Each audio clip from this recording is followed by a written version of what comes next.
Hi there. So, welcome everybody. Thanks everybody for joining. I think we're expecting over 300 attendees today, which is really great and phenomenal. I think just to help us as we're getting going, if we can get a little indication from everybody in the chats where you're from. Sorry, technical issues here. So I'm joining you from Hout Bay in Cape Town. We have Marc Privett here, joining from Woodstock in Cape Town. And we have Henneri, who's joining us from the West Rand. Where are you guys from? So we have 76 participants so far, which is really great. And we have a lot of chat coming through. So I think it is recorded for those who are a little bit late.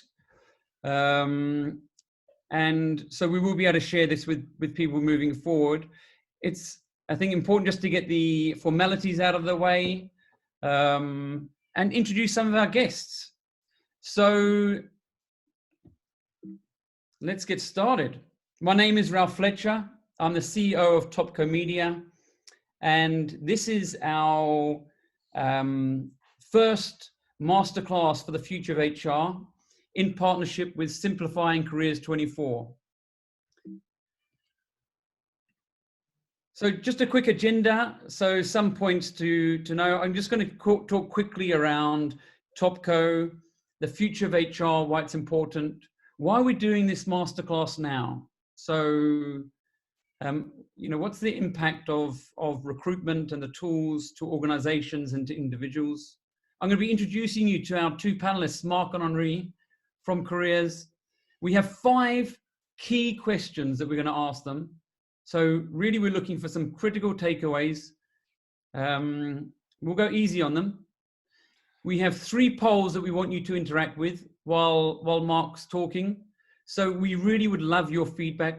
We have, what Marc and Henneri have done is they've spoken to the market. They've got thousands and thousands, millions of people that they've spoken to. So it'll be great to see how you feel versus other people. And then we're going to open things up for you to ask questions to Marc and Henneri. And I think that the critical thing is this is a free masterclass. And so, we want to keep it positive.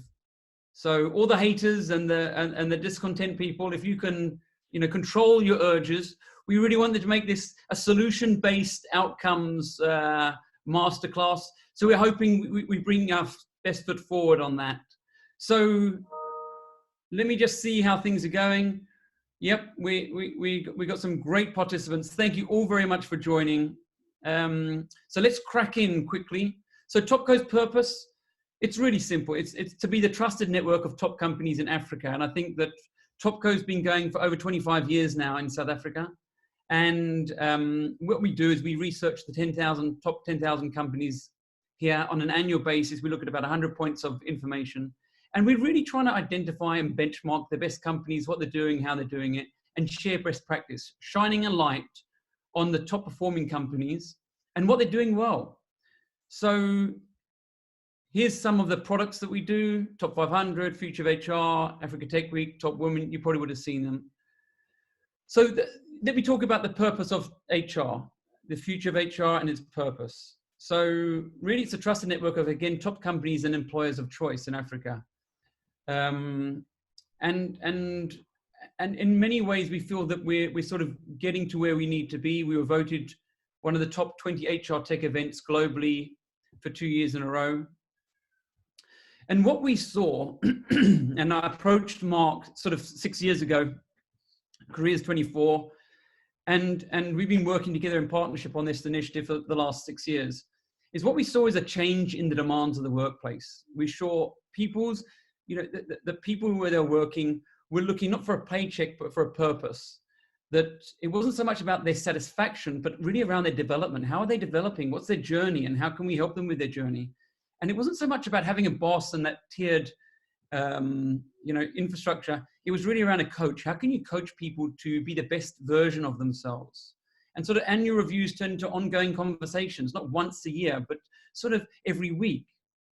And really people were seeing a change from sort of my weaknesses and what I'm not good at and what I need to improve to my strengths and how can I get the best out of that and where's my sweet spot?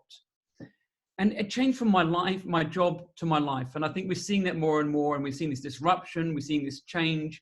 We anticipated a digital transformation. I think no one anticipated what's happened. So in many ways, we have got great content that we've been talking around the future of HR. And really now we are in this future.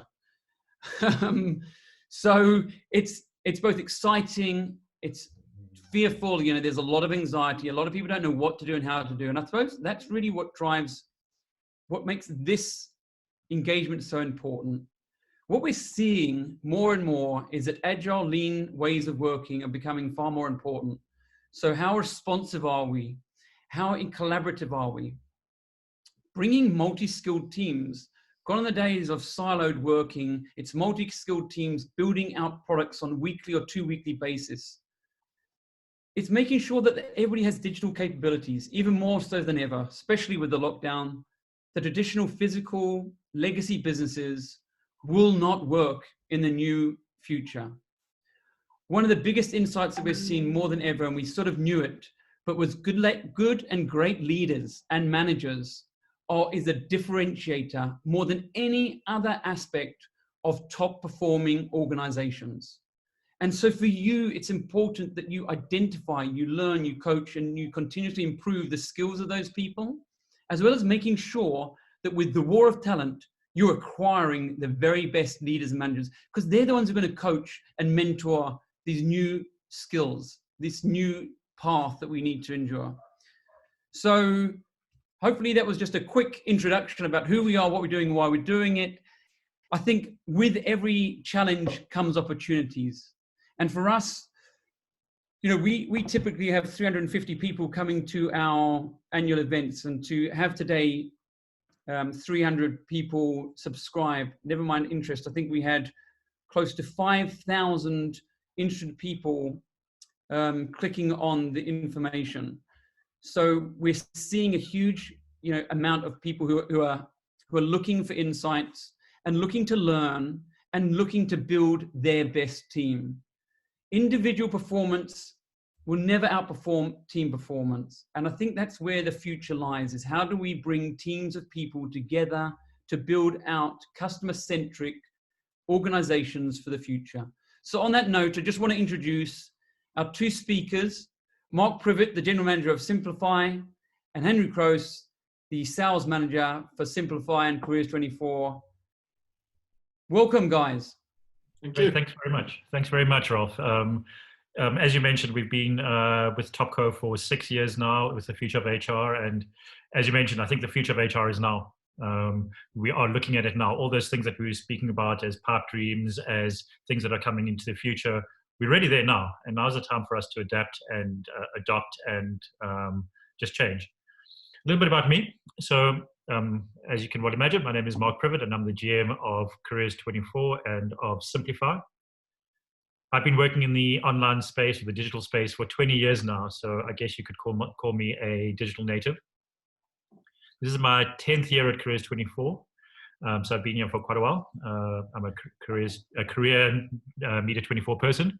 But prior to that, I've worked with a few online businesses, both internationally and locally, in gaming, in search technologies, and of course, job classifieds.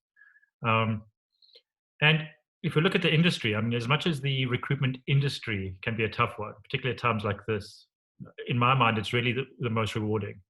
There's nothing more rewarding than seeing the positive impact of the growth of individuals through employment, and seeing well-executed recruitment strategies that the likes of you, our audience right now, help grow organizations, which ultimately have a positive impact on our economy as a whole. And I think that's the reason why I love this industry so much. So I'm going to try my best not to do a sales pitch, but I thought it'd be remiss of me not to tell you what we do. So Careers Simplify is a business that helps companies find top talent through Careers24, one of South Africa's leading job boards, as well as effectively manage their recruitment efforts from planning to sourcing all the way through to onboarding through the simplified.hr recruitment management platform. We are trusted by some of South Africa's leading organizations to streamline their recruitment for more effective hires faster. We are proud members of the Media24 and Naspers family.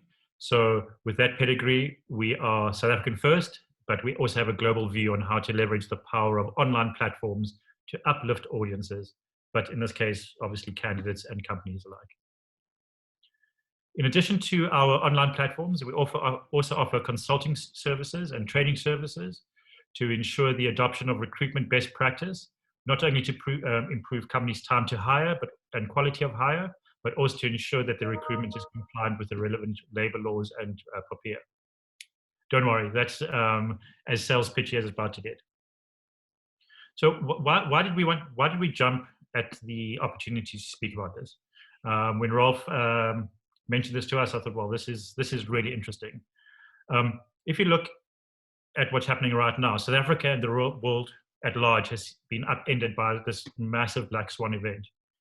We can already see a disruption in the workplace on an unprecedented scale, not only in terms of the economic effects of the pandemic, having far-reaching impact on our teams and staff, but I think also in the way that we work in general. Enforced isolation has really necessitated a fundamental shift on how we work, how we engage with our teams, and how we keep them motivated, but also how we plan for longer-term changes to the working environment. We've already seen a seismic shift in what employees see as the responsibilities of the employers, whether it be supplying the technologies and tools to operate from home, or the psychological, motivational, and leadership that motivational support and leadership that they need. From an employee's perspective, we are literally going into the great unknown, and this is the tricky part, and this is why we're having these conversations. We have no idea of how long this pandemic is going to last for, and what the true impact will be. Yet, we need to adapt and plan without an end in sight. The tagline for Simplify.hr is the science of recruitment. Scientific approaches require two things: data and methodologies. I think we can all agree that the data and metrics that we benchmark and measure against pre-COVID can be thrown out the window in the short term. But we do fundamentally believe that the methodologies of great recruitment will remain intact. The function of recruitment will remain the same, and that is to find the best candidate in the shortest amount of time at the lowest cost, all delivered or wrapped up in a mind-blowing, awesome candidate experience.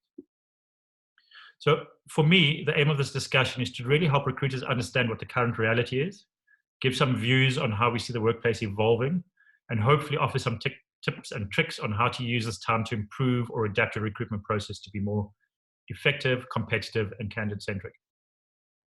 As Ralf mentioned, we've engaged heavily with some of the best talent specialists in our country and abroad, and hopefully we can share some of those insights we've gleaned so far. As mentioned, there will be a Q&A session at the end of the discussion, so please ask your questions in the Q&A.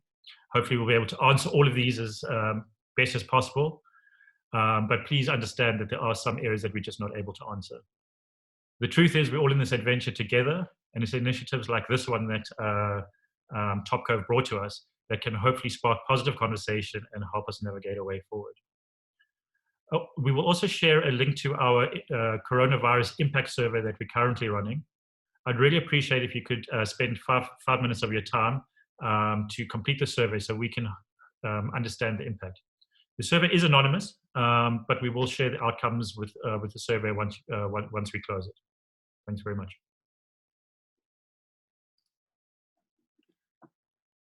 Thanks, Mark, and really appreciate that. So, Henri, I don't know if you want to just quickly introduce yourself to everybody.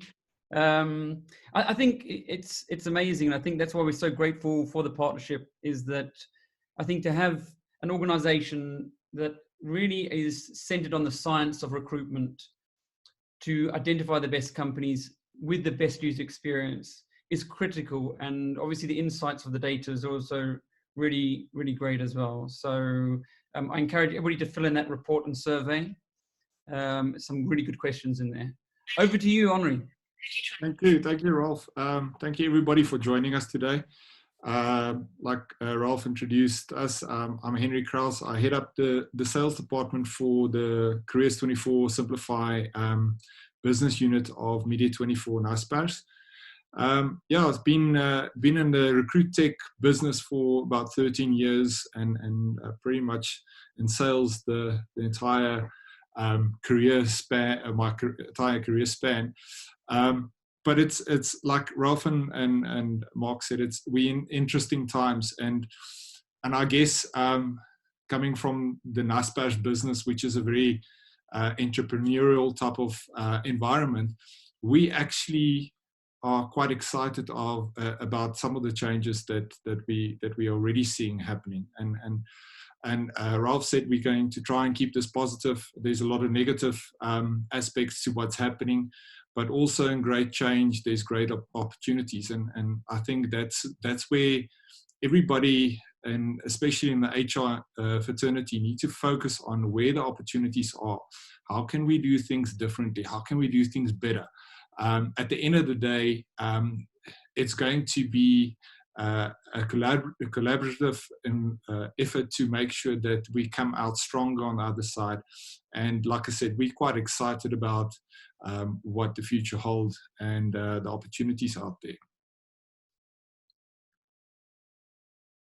Thanks so much, Henri. So I think let's crack on to the more interesting part for you guys, the attendees. So firstly, we had 22 people saying where they're from. We're really very, very grateful. And we appreciate, letting us know. We're going to get to some questions. Just for some feedback for you guys, we've had people from KZN, Durban, Kenya, Hungary, Johannesburg, Sabi, Spain, Centurion, and Cyprus. Wow. And there's a couple from Strand and Cape Town as well. So all those great places. Welcome to you all to this great event. So I'm going to start cracking on with some questions for Marc and Henri. We'll try and make it easy for them. Bear with me while I just get to the slide quickly. So question number one, and really, Marc, this is for you. Obviously with these changes and with what's happening in the recruitment circles, for the last sort of 4 or 5 weeks, you guys have been looking at the data within South Africa. You've been looking at the sort of impact on a recruitment and an employment perspective, just in the short term. So the sort of 4 to 6 weeks. You mentioned to me before that the one thing that we are getting a view on is it's almost like we've reset the button. So whatever was happening, the trends, the things that were happening before, they're really sort of out the window and they're not as relevant anymore. Can you share some light for the delegates on the impact of the recruitment and employment in the short term, what you've seen? Yeah, sure, absolutely. So we're quite fortunate. We have access to quite a lot of data, either our own data or third-party data that sort of gives us a picture of what the recruitment market is doing. I think you can all well imagine that during this time, there is lower volumes of recruitment, but let me share some numbers with you. On the supply side, which we measure as jobs in South Africa, the number of listings that have been added in the last 3 weeks has dropped by 48% compared with the 3 weeks prior. And bear in mind that 3 weeks prior, we were already going into a slowdown. So there's definitely a massive slowdown in the number of listings that are being posted, which ultimately relates to the number of openings that are available within organizations. Some of the sectors that are bucking the trends, seeing lower percentage drops, as you can well imagine, are the IT and tech segment. I think a lot of people are doubling down on their digitization strategies, making sure that people can work from home, et cetera, and obviously those are IT-intensive areas. Naturally, in the health sector, we obviously know government is ramping up quite heavily on the health side. as well as on the science and research side. So not only the doctors and the nurses, but trying to find solutions to this pandemic. But on the flip side of that, as expected, the sectors with the highest drops in hiring activity, obviously retail with the stores being closed, obviously with hospitality, which is probably taking the hardest knock out of all the industries in South Africa, as well as finance and administration. So on the demand side, so these are the candidates that are visiting the likes of Careers24 and all sorts of other online platforms. There has also been a significant drop in candidate activity, and this is across the board. According to SimilarWeb, the website traffic, which is an online website traffic measurement tool, there's been also a staggering 49% drop in traffic to employment sites over the last 28 days alone. So if I look at this, this would indicate to me that people during the lockdown, while definitely concerned about employment, are either focusing on more pressing issues or possibly believe that employers are just not hiring at this point. The reality is, though, that there are still tens of thousands of opportunities online, and the savvy job seekers should be making use of this time when less people are applying, as they are able to stand out from the crowd. As mentioned, we are doing a survey at the moment, and I can give you some interim stats on this, but hopefully you guys will also participate in the survey. So based on feedback, 2/3 of respondents, companies who responded, have frozen all of their open positions. So that's 66%. When we asked the same question to recruitment agencies, we saw even larger marked decrease in the open requisitions, with 95% of respondents indicating that they've seen a considerable decrease in the number of open vacancies. From my side, I expect many resource plans to be revisited by companies as they look at the expenses in line with the lower revenues as a result of the pandemic, and that will obviously affect the number of open positions. Now, I'm sure you've all read the stats, but it is expected that there will be 1 million job seekers who will join the unemployment line. But what is quite interesting is that offers an opportunity. That means that the potential pool of candidates will grow. But inversely, I think that the pool of in-demand roles, particularly in IT, as the companies speed up their digitizations efforts, will shrink. I really anticipate that. We also expect that high-demand candidates will stick with the companies that have been loyal to them during the lockdown, and this really will result in a potential situation where companies will have to pay over the odds to fill certain positions. The other prediction that I'm making is that the weak exchange rate could also mean that international companies operating in our market will be able to be in a better position to respond to the monetary demands of high-value candidates. And we all know who they are, particularly in the IT tech space. And I think that's one of the risks that we have. So I think in a nutshell, definitely a marked decrease in activity from recruiters as well as from candidates on either side of the market. Thanks so much for that, Mark. I mean, I've seen a couple of articles that have come out recently. One that was fascinating was the press release from Amazon talking around how they've just opened up their new office facilities. I thought that was amazing and well timed and wow. But then on the other side, I saw in the US, there's been a marked drop. It was, I think, about 50% of data scientists. So, and they reckon it was going to go down to 0, which fascinated me, because in this time of tech, it seemed that would be an opportunity. As an organization, ourselves included, what we're seeing is the biggest drive for us is to be customer centric, understanding what customers want, finding solutions. And we're seeing a big opportunity with things like salespeople. So sales and marketing opportunities and the new way of working, the traditional ways are changing. Are you seeing an uptick in that?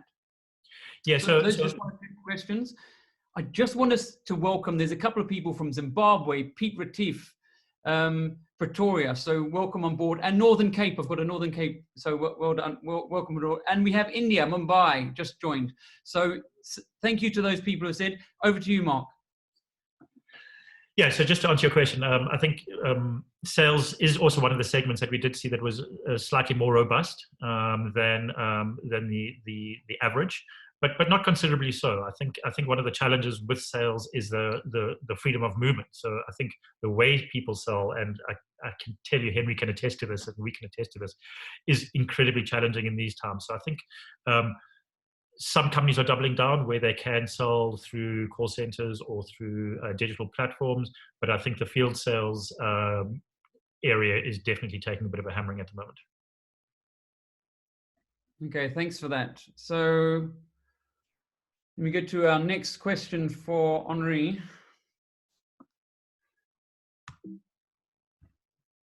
So Henneri, well, actually, I'm going to ask both of you, if that's okay. But maybe Henneri, you can start by answering this. And really, I think one of the things that we're seeing is, what do you see? So we've gone through the short-term impact. What are you seeing as a long-term impact? Or what changes do you see as a result of COVID-19 that organizations are going to have to gear themselves up for? Obviously, we don't know when this is going to finish. I think there's two things we don't know is how long it's going to go on for and when the lockdown is going to finish. So, right, these are the things that are uncertain. But certainly what is certain is that we're seeing some changes in behavior, in habits and recruitment and the tools. What do you see the long-term impacts and changes to be after COVID-19? If you can help me there. Ralf, I think it's a very good question. We've spoken about our normal being challenged and changed. And we've also been speaking about the fourth industrial revolution for some time now. It's been a hotly debated subject for a couple of years now, actually. But I think the current situation really just put that on steroids. I think the changes in the medium to long term is that companies will really focus on automation. Because of social distancing, the way that we normally would do certain things in a business would change. Use simple examples, big meetings, companies that's in the industrial sector, manufacturing, how's those jobs going to be impacted by the new norm? And that's really where technology is going to play a big part. We've already seen certain technologies that from a communication point of view that's kicking in, that's really being used effectively. We've seen things like, use example, Zoom. From a meeting perspective, Zoom's seen a 600% increase on their traffic. Yes, they've been hit by some other challenges, but the technology has really exploded. So that means that there's definitely going to have to be adoption of technology and a new way of thinking from a job perspective. We also need to look at job seekers. Job seekers will also need to adapt those type of technologies and really looking from a skills development and upskilling point of view, because companies will start looking for those type of skills and abilities from a job seeker point of view. We also see that there's a trend where jobs will become multidisciplined roles, where 2 or 3 jobs will become one position, or one person will need to be able to fulfill those type of roles. So really looking at streamlining, businesses will probably look at streamlining operations and streamlining their business processes. When we look at the recruitment processes also, we're definitely going to have to adjust those type of things when we look at the future of work, because ultimately the way that we're getting candidates into our organizations, the way we're onboarding, the type of candidates that we're going to bring into our organizations need to adapt with the new way of working. So I think those are some of the critical areas that we definitely seeing the future of work being impacted.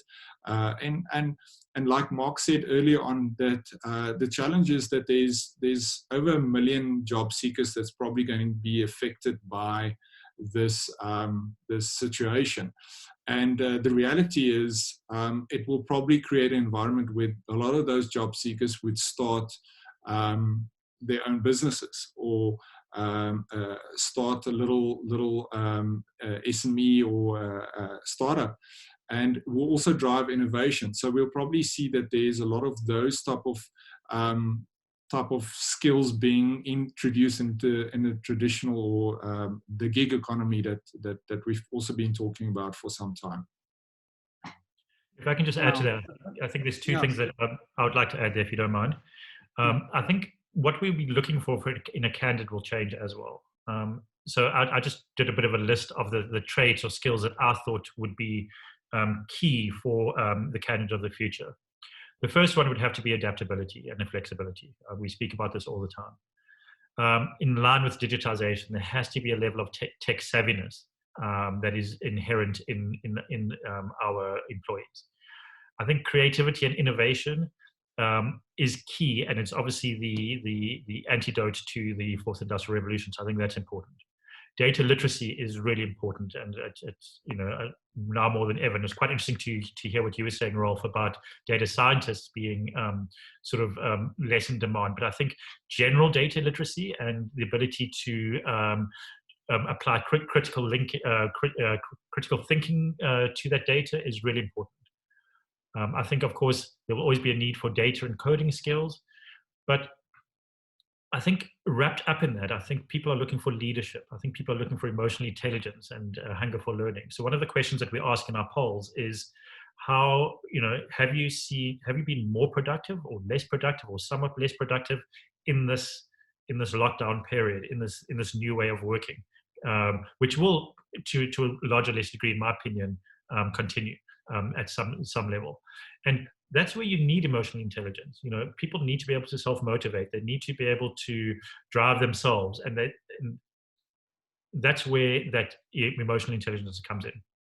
And the other thing that I think is really critical for the successful employee of the future is just this hunger for learning. I think things are shifting so dramatically at a rate of knots that it's actually sometimes very hard for us to keep up. And if you don't have that hunger for learning innately in your own being, you're going to be left behind.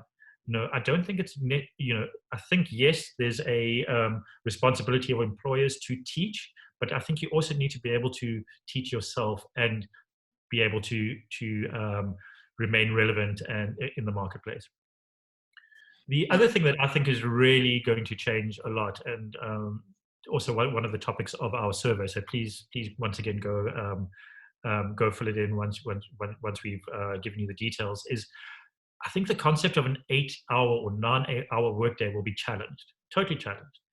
I think employees are going to have to juggle responsibilities of work and families. If you've got a dog barking or you've got to take your kids or whatever the case may be, this is the new reality. And I laugh a lot because I think what we consider to be the social norms or the working norms have literally been thrown away in this time. I've literally had meetings with leadership in my organization at 8:30 in the morning, and the one person was in their pajamas and unapologetic about it. And quite frankly, there's nothing wrong with that, right? Why? It's us. So things like that, right? So I think the work-life balance, I think, will become increasingly more important. And how do employers carve out that work-life balance? Because I think on the one side of the coin, as we mentioned, we've got a whole lot of employees that are less productive. We've also got those that are being a lot more productive, but at what cost? Are they locking themselves in a home office for 12 hours a day to run away from that work-life balance? And those things are really important.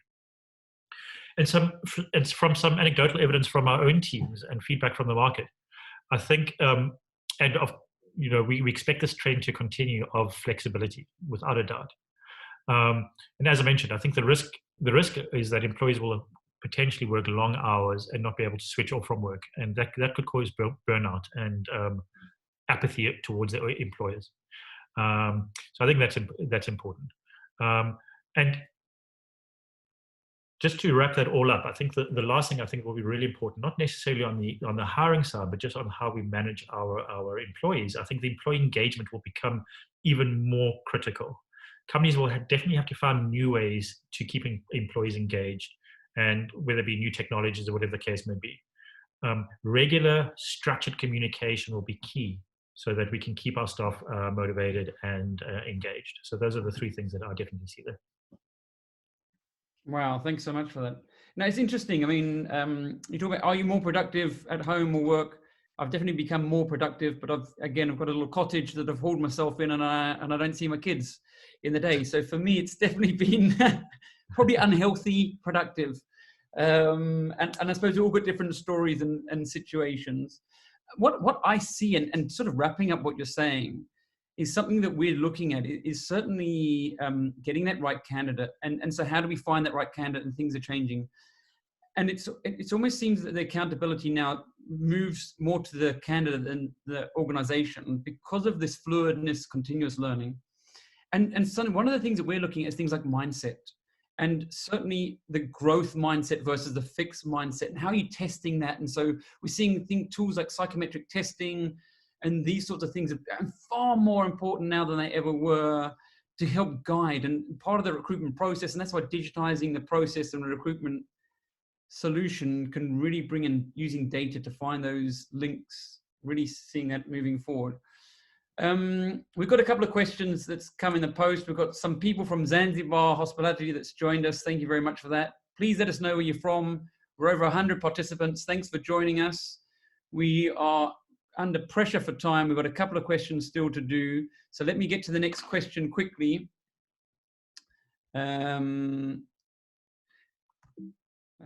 Okay. So have we sent the poll out? Has everybody received the poll? Must have come back to that. Okay. It just popped up. So we have a quick poll. If we can just ask you all to just fill in quickly. So 3 questions, quick questions. My company was adequately prepared for the impact of the virus. Working from home has impacted my productivity. Well, for me, it's been positive. I don't know if my children and my wife would say the same. Expected levels of remote working post-lockdown. Well, for me, it's definitely going to be seeing how I can make this a little bit more permanent. So if you can fill those in and then we can share the results with you, we can also share the results of a bigger market. So obviously, Marc and Henneri have tested this against all their customers. So we can let you know how everybody performs against that. Thanks so much for that poll. So let's get cracking. Once you fill that in, let's get cracking to the next question, the 3rd question. So what are the challenges companies are facing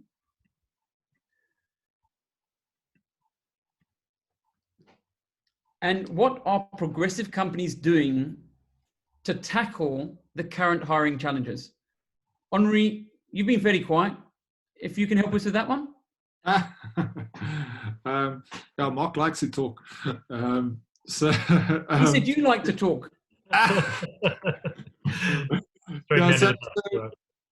We've been working with some really progressive companies for some time now, and there's some really good examples of international companies that's really not, I think, not seen this current situation coming, but they've really been forward thinking. And I think if we are looking at what they are doing, there's certain elements that is pretty much universal. One of them are, or 2 of those are that they have a massive focus on employer branding. Employer branding has been at the forefront of putting that business at the top of the mind of the key skills that they're looking to attract to that business. And not just does it forms part of a marketing strategy, but it also kind of communicates to candidates what type of environment it is that they are going to enter when they work for this organization. So it really speaks to the culture of the business and how they treat their staff and what opportunities is available for new candidates joining the organization. And I think it's very relevant in the current environment. And I expect that probably, especially when we're talking at scarce skills type candidates, the question would be asked for of employers is, what have they done during this period? How have they treated their employees? How have the company thought of ways to weather the storm during the period? Because that's going to be a very much a justification as to what that company culture is before the client or candidate is joining. Another area that is extensively being worked on by these leading companies is improving and constantly improving candidate experience. They've really taken the way they look at candidates almost in a sales environment. Now I'm from sales, so I kind of always look at it from a sales point of view, but these companies are looking at job seekers as clients. And they're treating them as clients. And that way, they're not just enhancing that employer brand, the message that they're putting out there, but they're also enhancing the expectation of that candidate as to, from a working environment, what can they expect when they join the company after successfully going through the recruitment process. We've also seen that organizations are, especially now, shifting to a proactive recruitment strategy. And this is relevant to not just corporate companies, but also your recruitment agencies that is really forward-looking. The jobs that is advertised now might be lower. There might be a freeze on recruitment in certain instances. There might be a lower job stock basically out there, but these companies are looking at the future. They're looking at how do they build proactive relationships and talent pools with key skills that they might need in the future. They're also looking at it further. They're looking at what is the next step in our business. So if we're going to expand or if we're going to change the way our business is operating, what are those skills that we need from the market? So if I have a company that's now adapting a digital strategy and traditionally didn't recruit for those type of roles, they would start pipelining those candidates and skills up so that they can very quickly incorporate those candidates in their strategy. We've also seen that these companies that's really that's forward thinking from a recruitment space is the early adopters of technology. They're using technology to help them. They're using data analytics to identify gaps and trends and processes. They're basically seeing data as a friend of a recruiter. Because that gives them kind of a crystal ball to see what's happening and where do they need to be able to change. And I think the change element is really important because these companies are also very agile. They very quickly adapt their processes to fit the need of the market and what they need. We've also seen the trend that they when they look at technology, they kind of go out for best of breed type systems out there. They're looking at systems collaborating with each other. So for instance, they will use a very good recruitment management system and tie that into a very good learning and development system. So they would go and create this ecosystem of platforms to drive this performance-driven recruitment process. Then, because they move onto a very digital platform, one of the areas that is coming forward as a focus area is also making sure that they're compliant with personal protection of personal information legislation, which is an international trend. It's not just being compliant with the relevant legislation, but it's also being a good corporate citizen. So when we're dealing with personal information through a recruitment process, we are responsible to look after that personal information. So that's definitely something that's coming through to the forefront. And when we look at these companies also, they put a massive value on improving strategies. And they don't work in isolation. They actually do surveys to candidates to see where the process needs to be changed. What enhancements can we do from a company? Where do you see the gaps are through a process? And constantly updating and changing those strategies, because the world is changing very quickly. And our best feedback would be our candidates currently. And then what we're really seeing is also that these companies are really focusing on becoming partners with not just line management. So the recruiters become partners with line management to understand what the challenges is that the business is focusing on, and then they're adapting these recruitment strategies really to target those gaps in the workforce that's needed for the job to be done at the end of the day. Okay. Thank you. Thanks so much for that, Henneri. So we got some more people joining from Lagos. Good luck. Welcome. Friends of Marc, obviously. Popular guy, you, Marc. Yeah. So, I mean, just to wrap what you were saying there, because I think it's critical, right? I mean, we got a lot of questions coming through in the chat, and people are asking me on WhatsApp questions, which is great. So we're going to get a lot of questions. We are seeing your questions. We just want to get through. We've got 2 more questions to ask Marc and Henneri, and then I'll divert to yours. But just quickly, what we're seeing certainly in terms of technology and customer-centric and employee brands, and people are saying, well, how are we going to adapt with this change? And I think that what we're seeing is the best solution is to speak to your customers. So if your customer are recruiting companies, speak to them. Ask them what they want. I think what the days of guessing are over. It really is about test, fail quickly, and ask the market, and have a very fluid system. So making sure you're speaking to your customers as quickly and easily as possible to give them that feedback, and then it's iterating and change in response to what they're doing. And so whoever your target market is, that's what you need to be doing, speaking to your customers more regularly, getting their feedback and adapting and changing. But moving forward, so thanks for that. Moving forward to that next question, we're under a bit of time pressure. I know people got lots of work to do. So let's go to question number 4. Hold a second. Let's get the chat out. And thank you all for the questions. We've got 7 questions so far. Thank you very much. We are going to answer it. So question number 4 for Marc. Marc, how are you seeing companies can use this time to improve the hiring process, but also to adapt post-lockdown? The best example I was given, it was, the Formula 1 race is on. They've put the safety markers out, and it's a time for organizations to either rest or to work furiously and innovate and improve over this period. You got 2 choices: rest and sort of wait, or improve intuitively and innovate. But you probably know this better than me. Over to you, Marc.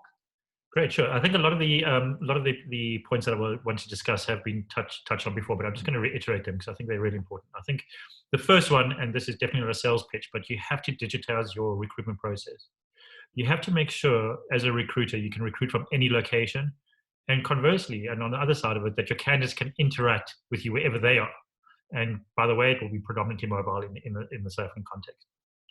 We have literally seen many of our clients getting caught with their pants down, unable to recruit during the lockdown for key positions, just because they don't have the tools in place to engage with the candidates.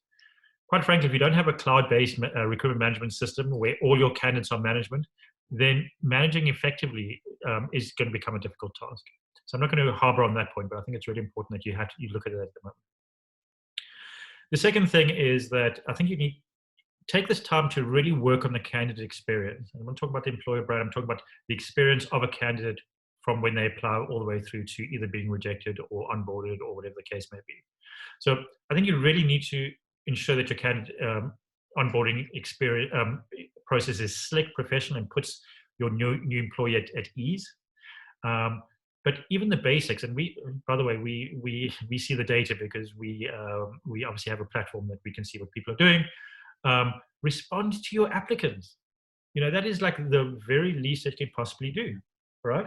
And you won't believe the percentage of our clients who just do not do it. So if you talk about spending marketing money around an employer brand, and yet you don't do the basics within your recruitment, I think there's something to be, I think you're doing yourself a disfavor. And now's the time to fix these things, and it's automated anyway. So I think you can customize your responses as well. The other thing, just in terms of the candidate experience, that I think is really important, is that if you interview somebody, give constructive feedback to the unsuccessful candidates so that they can understand why they were not successful, where they can improve, what they would need to do in order for them to be successful in the future, because who knows, there could be a potential candidate down the road. So once again, the candidate experience for me is really important. The other thing that I think is a really good thing to focus on now, if you don't already do it, and I know a lot of you do, is that benchmark your recruitment metrics and set targets and goals. We all have the obvious ones, which are time to hire, quality of hire, and cost per hire, but entrench that. And make sure that your internal TA team, your talent acquisition team, are measured against these metrics, and their KPIs are set against these type of things. The other thing I would look at, just to tie in with the candidate experience, is find a way of measuring that candidate experience with all people that apply for the role, because that will keep you honest, right? You can do something like a net promoter score type of survey. How likely are you to recommend this company as an employer of choice? But more than the quick, light NPS score, deep dive into the candidates who do not accept an offer. Really understand why they're not accepting an offer. You've got to the point where you like them, you're interested, it's dating, you kind of want to know, what did you do wrong? And you can work on it. The only way you can improve is with information and data. And then on the recruitment benchmarking, benchmark post-hire, measure post-hire, look at length of service, the quality of the candidate based on KPIs, how they did in the job, not necessarily whether they fit a job spec or not, but were they a good fit for the organization? I think that's important. And something that Henry touched on again, but I just really think it's important, is that Poppy is here. Poppy is here. And you really need to ensure that your recruitment efforts are Poppy compliant. The very nature of recruitment means that you collect personal data and protected personal data, like ID numbers, for example. You need to really ensure that this information is collected ethically and that it's protected, so that only those who have only those who should have access to the information do have it, and that the people who do touch this information, whether it be people in interviews, whether it be hiring managers, or whatever the case may be, are trained on their responsibilities with regard to the data. And obviously, don't forget that candidates have the right to be forgotten. So at any point, they should be able to be forgotten. So practically, if you have CVs sitting in filing cabinets, or you have CVs sitting on desks after an interview, then really, quite frankly, I think your organization is at risk of non-compliance. And we all know that the fines will be extensive, and I think that's the risk. And let us not discount just the fact that it's the right thing to do. And the other thing I think one should really focus on during this time, if you're not doing it already, is on your employer branding. I think it's more important than ever, and we definitely think that there will be an increased need for scarce skills, particularly in the IT department. And I don't need to reiterate it, but I think you really need to be able to position your organization as an employer of choice, and revisit what is important for potential employees and employers right now. I can tell you there's been a seismic shift in what is important right now. Those companies who have looked after their staff during this, who have the ability to do so, now obviously we know that not everybody can, those people that are trying, that are doing everything in their power to make it as comfortable as possible in an uncomfortable environment, those are the ones that ultimately at this point have got a very strong employer brand. We did a snap survey with our tech team at Media 24, and the things that we think are really good in terms of employer branding, like free coffee and the ping pong table, the nice cushy, whatever the case may be, those things have flown out the window. People want to have team members that they can engage with. They can have some people that they can just bounce non-work ideas around. And the other thing that came through very strongly was just the ability, the freedom of movement, which I thought was quite interesting. Obviously, that is quite difficult for employers to manage, because that obviously comes from a top-down government approach.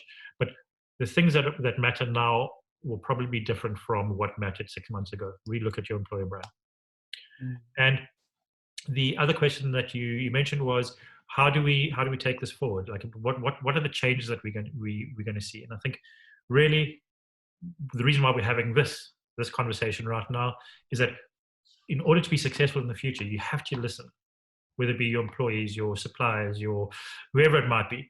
You have to engage and you have to collaborate. I think I think the only way we as a collective, whether it be South Africa, whether it be the economy, whether it be the world, to get out of this is through collaboration. Yeah. Thanks so much for that, Mark. And I think, going on and talking, somebody asked about sales teams. Should they be selling in this period? Or should they be building relationships? I think we should always be building relationships. And I think that, we should be identifying what our customers' challenges are and solving those challenges. And that's fundamentally, those two fundamental things: building relationships, building trust, because the relationship shouldn't be a once-off a situation. It's the same with an employee and employer. And the second thing is understanding what the critical problem is and asking good questions, because I think that you as an organization will never be able to help anybody if you don't understand what their pain points are. And that's what organizations are there to do, to help solve problems. So those are two fundamental things. We're going to crack on to the fifth question. We've still got lots of Q&As to go through. We've got 11 questions so far. We really appreciate it. We've answered some of it. We're under a bit of time deadline, so we've got to race through this quickly. So the last question that I've got is, what tips could you give the audience to effectively engaging potential candidates? And Henri, if you can answer that, that'd be much appreciated. Okay, yeah, sure, Ralf. So I think it's really important that currently, if we look at our market, we've got two distinct segments in the market. We've got a traditional blue collar and white collar spectrums, and each of these require different types of approaches. But at the end of the day, it will have to involve technology. We see some really good tech out there to communicate through the likes of WhatsApp on mobile devices. Mobile devices really gives us the ability to target the bigger chunk of these segments. But it's also important when we talk about communication and how effective we engage with candidates. This really boils down to feedback. So it brings us back to the candidate experience. When you have a recruitment process, feedback to candidates are critical. Mark mentioned something from just now about simple regretting of candidates. It's important for candidates to know where they stand. And communication is key. And there is so many technology platforms out there that really makes that easier. And I think that's where we need to kind of expand our mind a little bit and adopt technology to help us with those type of things. I think also when we look at the traditional interview, there was a question on the site now. I think Helga van der Berg asked a question about what is the resources for reliable psychometric testing you can provide, and the weighting you would give this versus an actual virtual interview and the feel of a client. And I think that's important because we are used to, when we're communicating, engaging with candidates currently, to have face-to-face interviews. We've moved to this new norm where we do video interviews. And there's kind of sometimes a missing element there to get the real feel of the candidate and get the feel of this. Will this candidate be a real fit for the organization? And that's once again where technology like psychometric testing, like true video interviewing tools comes to play, because you can, and we're using a Zoom platform now to have this discussion. But it's probably not the best tool to use for a true interview, because through an interview you want to engage, you want to ask questions, you want to have a kind of scoring and metrics that you can gauge a candidate. So definitely using those type of tool sets, and there's companies out there that does a really, really good job in it, that really focuses on psychometric testing and those type of things. So it really boils down to using the technology available and giving candidate feedback. And also I think it's important to focus on the different segments that we're engaging with, to use the relevant technology that is available to those candidates. But we will also see during this period that we're going into, there will probably be a definite increase in the rollout of technologies. I think this is definitely going to push us into an area where broadband internet is becoming a basic human right. And I think that's where we are going with this in the medium to long term. Thank you so much for that. So I'm not sure if we got any results from the poll as yet. I haven't seen any. I'll wait for our updates. Here we go. Here we go. Look at that. Great, eh? Working remotely. So my company was adequately prepared for the impact of coronavirus. Strongly agree, 21%. Somewhat agree, 21%. Neutral, 24%. Somewhat disagree, 20%. So neutral to somewhat agree, strongly disagree. So we've got some good companies out there. It's good to see. Is that echoing similar to what you saw, Mark? Definitely not. But I think just by virtue of the fact that the people in the room are taking this time to learn, to engage, to do things differently, kind of skews the numbers a little bit. So I can well imagine that that's probably the reason why we're probably seeing a little bit better numbers. If I look, we have growth section. mindset individuals here. Yeah, I think so. Good. So working from home is impacting my productivity. Far less, 5%. I said far more. Mark, where were you? I was, depends on the day, to be honest. And I think that's the problem about motivation, right? I think there's some days where I can do a 14-hour day, and there's some days where I don't want to get out of my pajamas. And I think that's the thing about, like, how do we change our behaviors? I mean, even as employees, to say, well, I need, some people need that consistency in order to be motivated. Yeah. Some people just are motivated by the task at hand or the opportunity. So it really just depends on the person. And I think, as I mentioned earlier, I think that's where the leaders will come into play, where they can understand the different needs from different types of employees, because not all of them will be the same. And I mean, what we're seeing as well is like different rhythms. So habits are rhythms. So someone said to me, a fast start and a fast finish. So how do you really get that team engaged with a scrum early on in the morning at 15-minute catch up to get the ball rolling? So expected levels of remote working post-lockdown. Henri, I mean, you're based in Joburg, Mark's in Cape Town. You're doing everything remotely already. So split time between office and home, is that sort of where you see things, Henri? Yeah, so I think that this is a bit of an interesting question, because obviously this is just talking about like days a week. But the one thing that I really anticipate is the concept of an 8-hour workday where you have to be in an office for 8 hours will probably change. So I can anticipate that you might do something like have a remote scrum meeting at 8 a.m. at home, for example, and just get those meetings out the way remotely, because you don't need to be in the office necessarily to do that. But then beat the traffic, or dodge the traffic. Maybe go into the office a little bit later where there are engagements there. So I think that's where the flexibility will lie, over and above the number of days necessarily that you work from home. But I definitely the poll that the global poll that we will send to you guys is very different from this. I can tell you that most people expect a lot more working from home post the lockdown, whether it be forced or not. Wow. Okay. Interesting. We can't wait to see those results as well. So you'll share that with us. 40% split time between office and home. Interesting. Okay. So let's crack on now to the Q&A. We've got some great questions. We really appreciate this. So, I mean, let's see what we can answer, what we have answered. How ready are we for this new adaptation to technology? It's anonymous. A lot of candidates do not have the right skills yet. Will this not delay the recruitment process more? Yeah, I think that it's an interesting question, but I think the one thing that is quite interesting there is, like, what is the role of the candidate and what is the role of the employer to maybe speed up that knowledge gap potentially. Okay.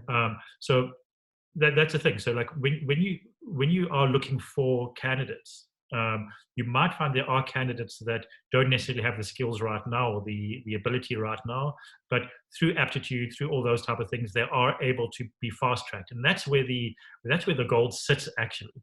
Not the person that's already been doing the job that I'm looking to fill. It's like, how can I speed up this growth in digital knowledge or understanding?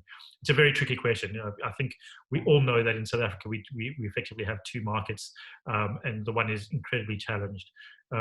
Henry, and just to go to another question, to also answer another question that was asked, is that, and Henry mentioned, is I think that data and the ability to be online will become a right and not a privilege, and it has to. That's the only way we're ever going to get out of this. And that's been one of the biggest challenges right now for a lot of organizations. I mean, the cell phone providers are already reducing their fees by like a third already pre this. So there's that move definitely to an abundance of data. So moving on, Kaisha Chetty, thank you very much. The survey should have asked whether some of us will have a job to go to after the lockdown. Yeah, I think the full survey has a question, by the way. So okay, so they do have it. Okay, okay. Carl, if you're listening, would it be possible to share that survey link in the chat? Yeah, if we can send a link in the chat, that'd be great. So Helga, I think we answered that as well, right? I think we answered that quite. Henri answered that. Thank you very much for that. Butler, what are key changes that recruitment business development plans should include to successfully develop new business? Wow. I think that probably comes from a recruitment agency or provider point of view, and I think it's a very relevant question because we have these clients, and they're a big chunk of our clients that falls into the recruitment agency sector, and I think it's also a challenge from an adoption of technology. The way that our corporate clients will be recruiting is going to be fundamentally different. And I think there's definitely adjustment or adaptation that our recruitment agency clients needs to also look at. So some of the conversations that we had with some of our corporate recruiters is that once again, focus on personal information, protection of personal information is going to be critical. So when you are in the recruitment agency space, you need to kind of mimic those type of policies that your corporate clients are having. That will definitely put you in good stead and probably put you ahead of your competitors. So it's also about thinking out the box. Once again, building a relationship with potential talent that you're going to use potentially for servicing some of your clients, building relationships. So once again, combination of using technology and really just working the relationship side of things. Thanks so much for that. Savati, I hope I said that correctly. Chetty. Thanks, guys. This is for this insight. Helps us around corners. What roles will exist in the future and what does not exist now, that does not exist now? So I think they said like data science wasn't around like 3-4 years ago. And so we can't predict in the next 4 or 5 years, but maybe you can have a stab at that, guys. What are you seeing? I'll try to give it a go. It's a tricky question because I'm definitely not a futurist, but I think definitely in the line, it'll definitely be in the line of technologies and new emerging technologies that will come to the forefront. That will definitely be there. AI already exists in its current format, but I think it's going to be supercharged going forward. So I think that's really important. But once again, the one thing I would like to say is that I think leadership is probably going to be one of the things that we're going to revert back to. You know, I think there's definitely going to be a shift back to problem solving and leadership. Critical thinking. Yeah, totally. Yeah. And however that manifests itself in a role.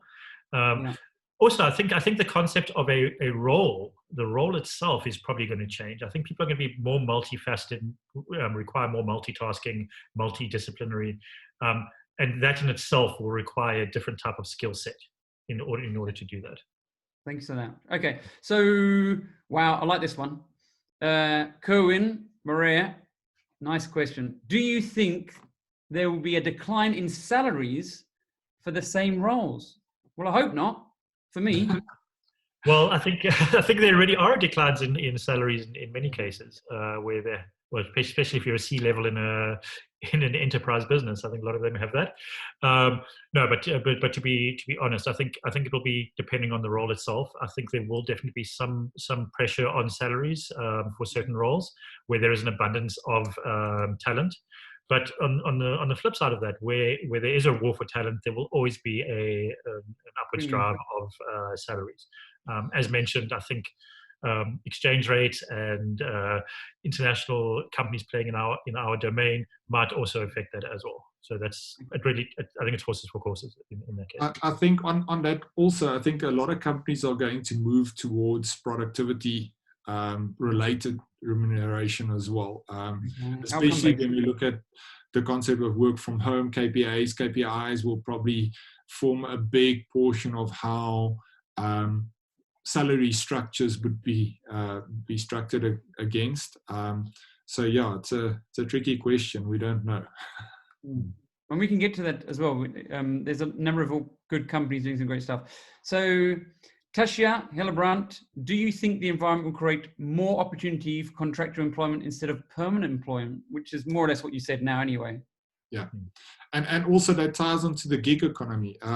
So we've definitely seen a lot of research articles when it comes to people outsourcing their services on a contract basis. It's definitely it's increased massively in Europe, and I think it's definitely going to impact our environment as well. For sure. Okay, thanks. Anonymous. How can we improve our recruitment system if our target audience does not have access to internet? It's a complicated question. Yeah, I think quite frankly you can't. Okay. I think that digitization or of your recruitment process is key. And I know it's tricky and I know it's controversial, but this is where, as I mentioned, I think data and access to internet has to become a right in this country and not a privilege, because what we're really ultimately doing is we're marginalizing potential candidates or employees on this fault line of has data, has no access. Great, but, thank you. But just on that one also, Mark, just if I may, I think it's important to also realize that your recruitment process is a longer process. So yes, you might have a candidate that doesn't have access to the internet, which means that your recruitment, the process of accepting applications might be somewhat manual, but then afterwards you can definitely look at digitizing your recruitment process, and that will then increase efficiencies to actually onboard and get those candidates in a lot quicker. So I think it's a hybrid approach, and a lot of our clients, especially I know some of our mining clients and manufacturing clients, are still struggling with the fact that many of those candidates will still apply to jobs with manual based CVs. But there's definitely technology that will take the recruitment process at some point and moving into digital environment. Okay, we've got a couple of questions left, so let's quickly run through them. Karen Doyle, thank you so much. How can we as recruiters ensure that our candidate information is treated ethically by our clients? I think just to make sure and engage with them, are they compliant with the POPI Act? I think is a simple one from my side. I mean, are you seeing anything different, Mark? No, I think it's exactly that. So transferring of information should come with some sort of signed contract or signed terms and conditions that cover you and that hold the companies to account. What we're seeing, because we obviously busy with this not only internally as Media 24, but also with the clients that we engage with, is that we will not engage with any organizations that have not signed a POPI or a data contract of some sort. And that is something, if I was an agency, I would expect that every single one of your clients would need to sign before you pass over information through to them. Thanks for that, Karen. Okay, Anonymous. It is a wide practice for organizations to do an aptitude test as part of a screening process, which they say is not testing you for the suitability of the job. I think this is quite sensitive. I want to be able to advise clients where this is a good solution to have in the recruitment process. So, I mean, look, my basic situation is that it's shifting, the requirements of the jobs shifting all the time. So I think that's possibly less of a need in terms of the skill, because if you've got the right mindset, the right person, that will make up for it. But I mean, maybe Marc, you want to give that a go, Henneri? Well, I think it's a Henneri thing. So I think aptitude tests, psychometric tests is probably a critical part of the recruitment process. I think there's a lot of science behind it, but it doesn't replace the human gut feel. And I think it's the answer to that question is it needs to be a combination. You cannot rely on one. We have so much data and so much information that we can collect from a candidate, and we can ask certain questions, but there is still that human element to this recruitment process, and I think that is probably the best combination. Okay, thank you. Helga, again, thank you so much. So what suggestions do you have for updates to virtual induction processes to improve candidate retention? To be honest, it is a really good question. To be honest, I haven't really seen anything come up yet, but I'm sure this is a hole that is going to be plugged very quickly. We'll get back to you. Yeah. We love that question. We can certainly give you those tools in the feedback as well. We'll do some research and give you that information. Thanks for that difficult question, Helga. Sorry we couldn't answer it. Schnee. There are speculations that number of jobs will decrease in the market after the lockdown. However, there are few speculations that this situation will give a boost in number of jobs in market. Can you please answer this? Will it depend on industry or your job role, or overall it will increase? You get the gist of that question? Yeah. I think it's industry. Yeah. You think it's industry? It definitely industry specific. Because industries are going to be taken apart now, legacy industries. Yeah, I think industries that's going to feel the pinch for some time is obviously your hospitality, travel, those type of industries. I think it will take some time to recover. Other industries like your tech, IT, logistics, supply chain jobs will probably increase over time. But yeah, it's definitely going to be industry specific. We have some last minuters coming in with some great questions here. So, we've got 2 questions left. Let's try and finish this off and then we can close off.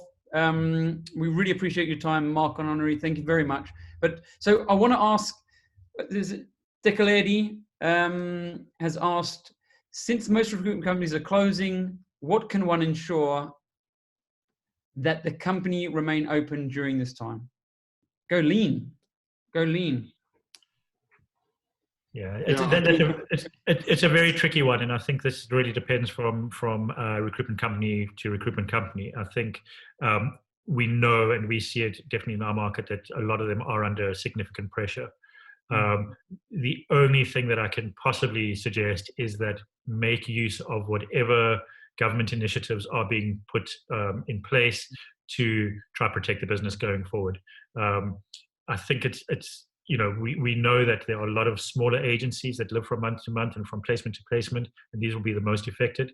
But I think now's the time to really just tuck into whatever bailouts or whatever initiatives that are available from government or through your institutions. I think also and look forward to what is going to happen after we go through the lockdown process. So do research on the type of roles that is currently being sought after. Start building relationships with those candidates. So when we get released, that you have the ability to very quickly act and engage with clients and candidates, so that you can have your business back to normal as soon as possible. And then Malcolm, I saw it in the chat earlier. I think this is the same one. I'd like to know what your recruitment team should look like in terms of numbers of recruiters taking into consideration technology improvements to recruit and assess. Company workforce at 1,450 as an example, 70% blue collar, the rest white collar. Thanks from South Africa. Thank you, Malcolm Jafta. Yeah, also a very good question, and there's no right answer to it. So the thing is, if the question is focused on quite a bit of blue collar workers, which means that there would probably be some sort of manual intervention. So I would presume in this case the team would be larger than your traditional business that focuses mostly on white collar recruitment. But with technology improvements, obviously, the role from a recruiter changes from where you basically just go through CVs and CVs to actually be more strategic and using the data that you've got, using the information that you're getting into your system, and really adding value to the business in a sense of what is the future of workforce planning, what is the alignment of recruitment with business strategies. So I would think that would be the focus for most bigger recruitment teams to also incorporate that in their day-to-day operations. Okay. So we've got one last question. Yeah, thanks from India. Yeah, thank you very much for that. Yeah, we got India. So look, it was a global conversation on really a sort of South African challenges that we're facing now, but I suppose it echoes everywhere. I just want to close up quickly. Give me a second. So we've had the Q&A. Thank you very much. Key takeaways. Unfortunately, guys, I think it's going to get worse before it gets better. So having a strategy in place for a sustainable outcome is really important. Using this time wisely to build your team, to build your next, so pivoting. And using that time to speak to your customers. What are the challenges they're facing? Improving your customer experience, both from an employee perspective as well as from a customer perspective. Being flexible is key. Like flexibility is key right now. Being adaptable and flexible and listening to the market, engaging and listening. This is the best time to collaborate. If you don't have the skills, you don't have the technology, this is a time to collaborate. Topco, Simplify Careers are open to collaboration. Get hold of us. We're here to help you. Be guided by data, and I think that's the common thing. Get your surveys out. We have a survey that we sent out. We'll be sending it out. Marc has a survey sending out. Really, data is your biggest guiding principle now. And lastly, our teams need guidance and leadership. And they need guidance and leadership. We need to have these conversations. We need to share best practice. And so we encourage you to come to forums like this. We will be still having the Future of HR Awards for 2020. We're going to be in July 2020, and about the 22nd and 23rd of July. We're going to be inviting you all. We've got a lot of content that we're going to get through. We've got a lot of engagement. It is going to be virtual. So you're going to have 2 days of interactions like this. We look forward to seeing you. Thank you very, very much. We thank very much to Henneri and Marc for their participation and help. And reach out to us. Reach out to us if you want to set up a meeting. Reach out to us if you need more advice or help or input. We are there to help you. So thank you very much for that. We've got some start. I think we've got one last question now. So on that note, thank you all very much. We will send a recording for you online, and we'll be sending it to you and the guests. Have a great day, have a great weekend, and good luck, everybody. Keep safe, stay home, and keep well. Thank you. Thanks for joining. Thank you very much, guys. All right.